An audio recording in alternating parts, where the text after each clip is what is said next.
Hi friends, today you reviewed the letters of the alphabet and what order to put them in. So your activity is going to be in Schoology. You should be on a page that looks like this. You're going to click the game board. It's going to take you to a page like this.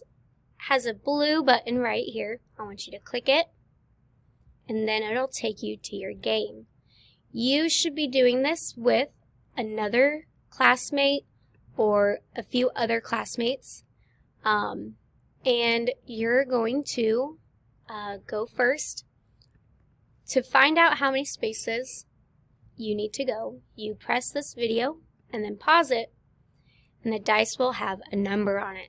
You're going to find your piece, so I'm the first player, so I'm going to choose number 1. I'm going to be at the start, and I have to go one space. This space has a letter on it. You need to say the letter's name before you can put your piece down. So this is the letter Q.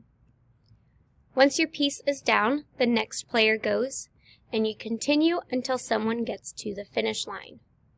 When you're done, you can find the yellow button at the top right corner of your screen, and it's going to say Share. You're going to click that.